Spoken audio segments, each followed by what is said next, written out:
Originally constructed in 1750. Fort Edwards. All that's left is one blockhouse, which is currently under repair. A nice view.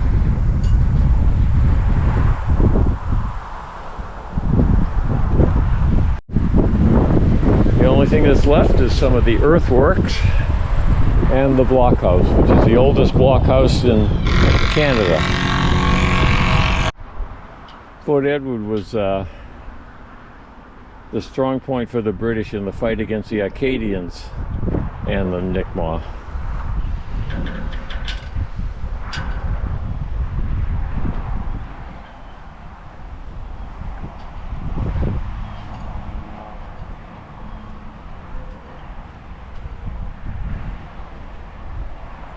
It's also the site where the France deported all the Acadians that wouldn't swear allegiance to England. More of the earthworks. We'll go around and see the side of the blockhouse that's not under construction.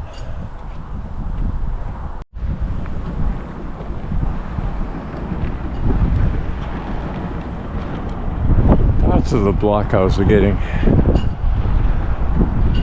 sort of deteriorated, so it's being repaired right now.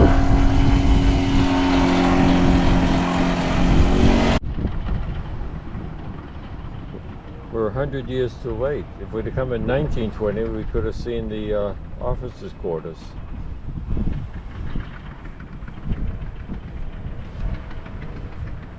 This campground is kind of weird. We have no map of it. There's all these little tiny ATV sized trails, and then one of them leads out to this island, and the water that we saw previously is just a channel on the backside of the island. Somewhere here, in another minute, we're going to come to the real river.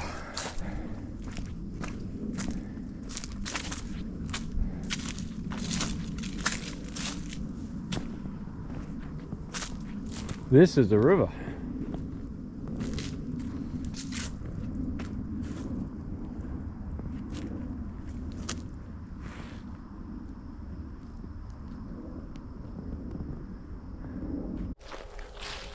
I found site 2. This is kind of like a scavenger hunt. This is like a scavenger hunt. How many sites can you find on Fiddlehead Island?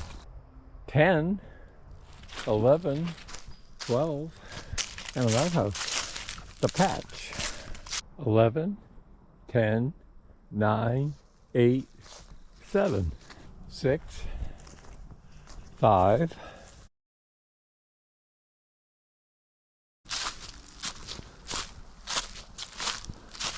8. Fort Road to the Glades. And let me guess, this is more sites. 1, 2, 3, 4,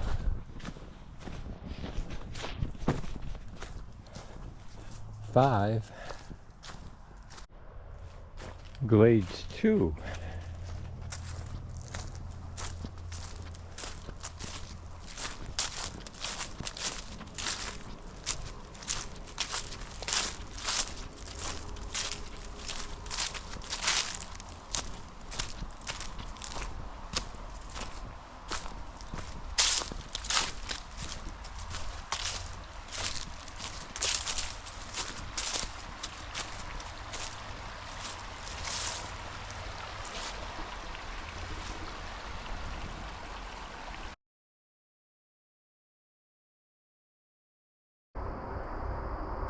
.704. Sunset was a few minutes ago. Time to be heading back towards the motorhome. Gonna bushwhack. Find my way back. That should be interesting. The view from the Carlton Martello Tower overlooking St. John. This tower was built as a defensive tower to protect St. John against the Americans during the War of 1812. And here's the view of the tower. It's a round circular stone tower, very strong, and now currently being worked on, apparently, because right now it's the world's biggest white box. The visitor center has a nice 11-minute movie explaining all about the tower. However, the visitor center is closed, so we don't get to see the movie either. But if you read the history of the place, it's actually quite interesting. Here's the cross section of it.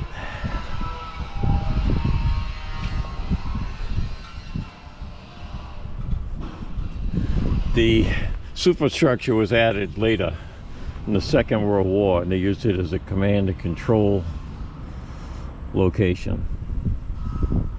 But the tower itself was built out of stone, and it was very strong in the days of round cannonballs, but when they came up with rifled artillery, it was no longer considered structurally significant.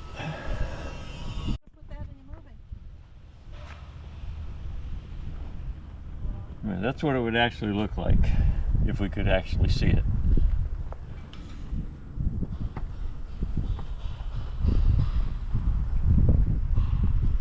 I said the superstructure was added later. Oh, here's a picture of the original. The War of 1812, defending St. John against the Americans. They're actually, I think the reason they're redoing the tower right now is I think they're probably expecting continued ongoing invasions from the United States, and we may have to reactivate the tower. Container ships and cruise ships.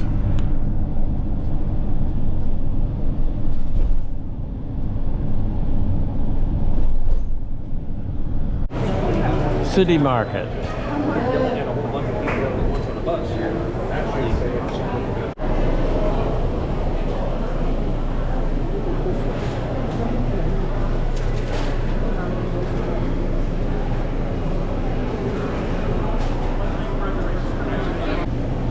Clothes and gifts and stuff.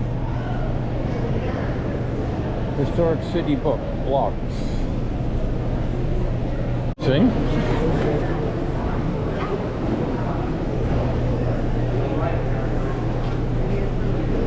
Oh, she's not coming back.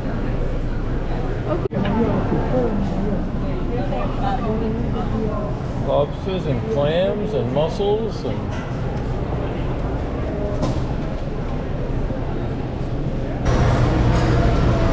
on the wall, things to do, whatever. I don't know what the booth itself is. I don't know if it's a travel bureau or welcome to St. John. But let's look at it.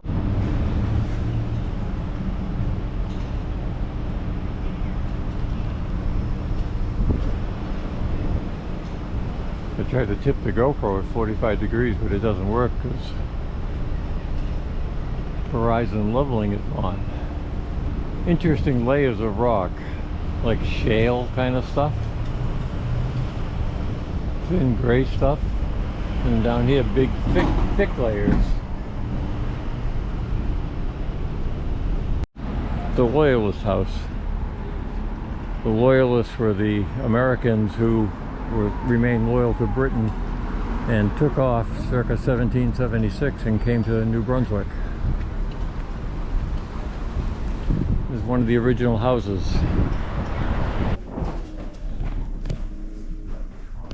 Curved doors. Oh, you say, yeah, okay, yeah. I don't know if they, well, I don't know, it's hard to say how much sitting they did. And, I mean, it's pretty, you know, they were pretty high class.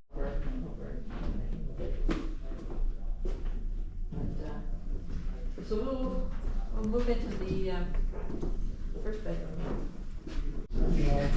What looks like a nice chest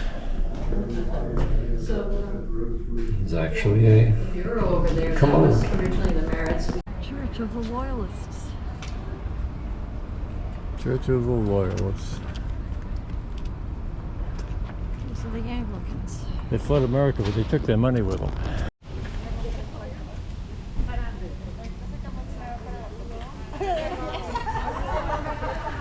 Here's all the brick buildings in St. John's. There's more. And straight up ahead of us, it looks like a modern skyscraper building. Oh wait, it's a cruise ship.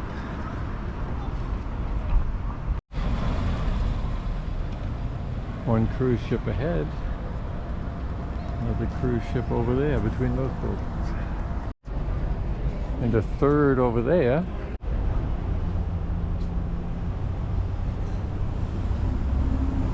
Yeah.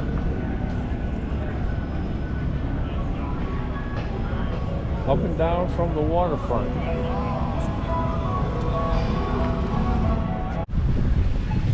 King Square. Sir Samuel Leonard Tilley,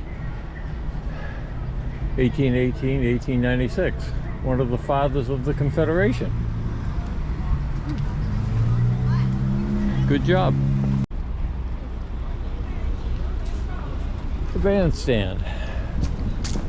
Don't see those these days.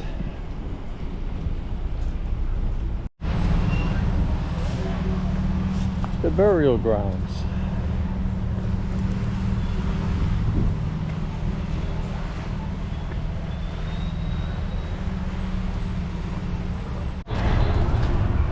The Loyalist Burying Grounds. Here lie the bodies of many loyal Americans who saw the coming of Trump and decided to bail while the bailing was good, fleeing to New Brunswick.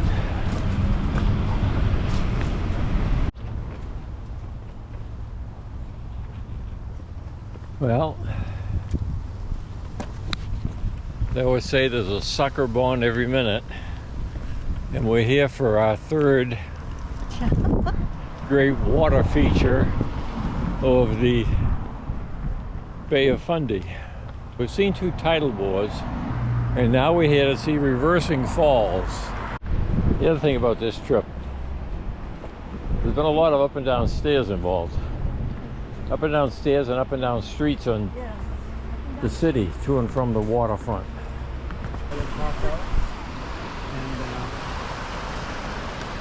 Finally, the water just moved me to a spot where it was not as big, and the water was not very deep, but I still don't know, so I still just went in there and not figuring out thinking too clearly. And then I just heard my dad go, "Just stand up." And I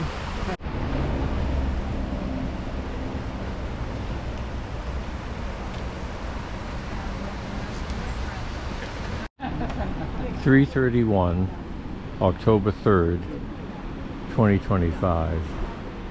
Low tide with a level of 1.97 meters.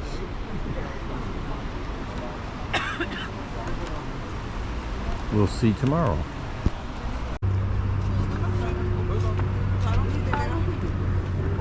120 by my count.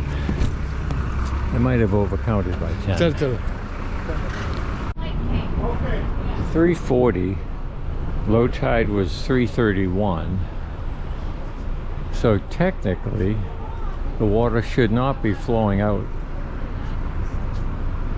but the foam on the water is still moving out downstream. Something's wrong. The harbor from the other side of the river, with the 1, 2, 3 cruise ships.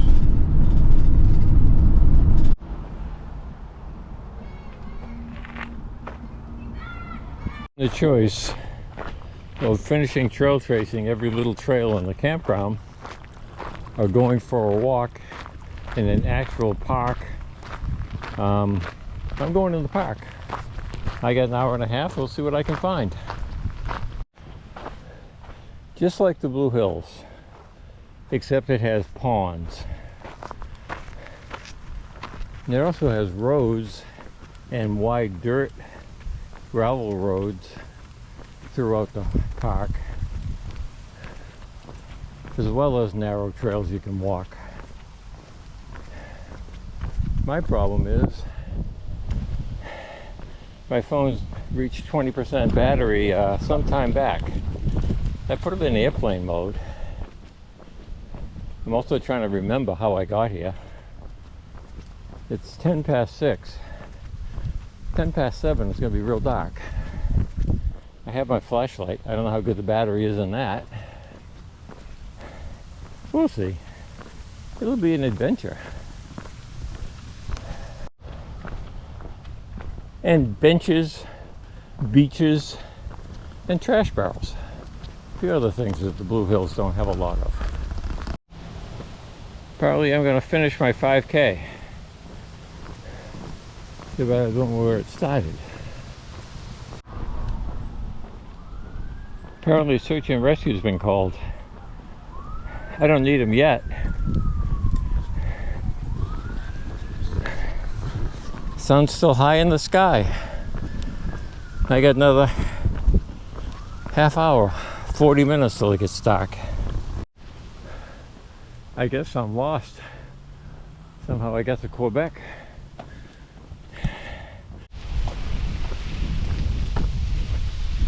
Ontario. This is getting out of hand. And here we have the whole of Canada. You know the way to the campground? And if you did, would you tell me? Manitoba. Saskatchewan. No name on this one. Maybe I'm on the wrong side. Alberta.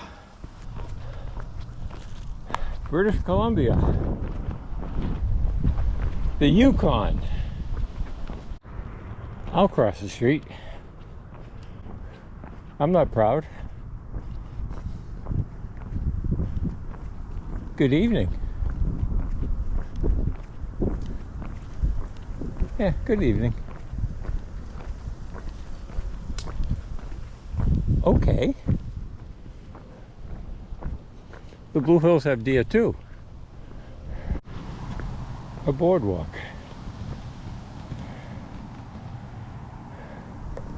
Above the lower lake.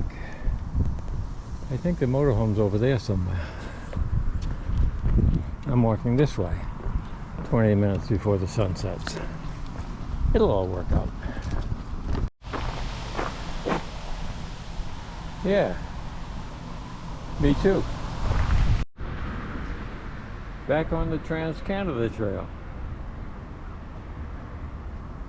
I guess I'm doing it piecemeal. I'm not sure I'm supposed to be here, except I want to walk over here because I want to get the view looking out from the hill overlooking St. John's. Might not be the greatest view in the world, but take what you get.